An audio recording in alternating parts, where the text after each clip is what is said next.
నమస్తే. తమిళనాడులో శతాబ్దాలుగా వెలుగుతున్న ఒక దీపం ఈ ఏడాది మాత్రం వెలగలేదు.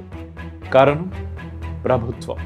అవును, మురుగన్ ఆలయంలో పెట్టే కార్తీక దీపాన్ని శాంతి భద్రతల పేరుతోటి తమిళనాడు ప్రభుత్వం ఆపేసింది.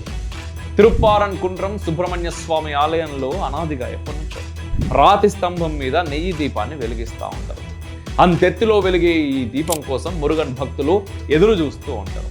తిరుప్పారన్ కుండ్రం కొండను ఏళ్లుగా ముస్లింలు ఆక్రమించుకొని ఓ దర్గాను నిర్మించడంతో దశాబ్దాలుగా వివాదం కొనసాగుతూ ఉన్నది.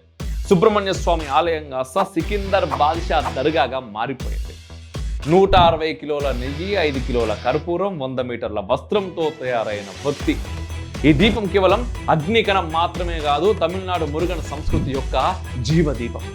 దర్గాకు ఆలయానికి మధ్య సుమారు 300 మీటర్ల దూరం ఉంటుంది. ఆలయం, దర్గా చాలా సమీపంలో ఉన్నాయి కాబట్టి శాంతి భద్రతల సమస్య వస్తుందనే నెపంతో తమిళనాడు ప్రభుత్వం కార్తీక దీపం పెట్టడం మీద అభ్యంతరం వ్యక్తం చేసింది. దీంతో ఈ ఏడాది కార్తీక దీపం పెట్టుడు నిలిచిపోయింది. కార్తీక దీపం మీద మురుగన్ భక్తులు హైకోర్టును ఆశ్రయించారు. జస్టిస్ స్వామినాథన్ ఆధ్వర్యంలోని ఏకసభ్య బెంచ్ మురుగన్ కొండ మీద కార్తీక దీపం పెట్టేందుకు తదుపరి చర్యలు తీసుకోవాలని తమిళనాడు ప్రభుత్వాన్ని ఆదేశించింది. అయితే హైకోర్టు ఉత్తర్వులను ధిక్కరించిన తమిళనాడు ప్రభుత్వం సుప్రీంకోర్టుకు పోయింది. మొత్తంగా తమిళనాడు ప్రభుత్వం బహిర్గతంగా ఏం చెప్తున్నది? హిందూ ఆలయ వ్యవస్థను, భక్తుల విశ్వాసాలను ఉద్దేశపూర్వకంగానే అవమానిస్తున్నారు. మురుగన్ భక్తుల పిటిషన్ మీద తీర్పిచ్చిన జస్టిస్ స్వామినాథన్ పైన అవిశ్వాస తీర్మానం పెట్టాలి. ఏకంగా 107 మంది ఎంపీల సంతకాన్ని సేకరించింది.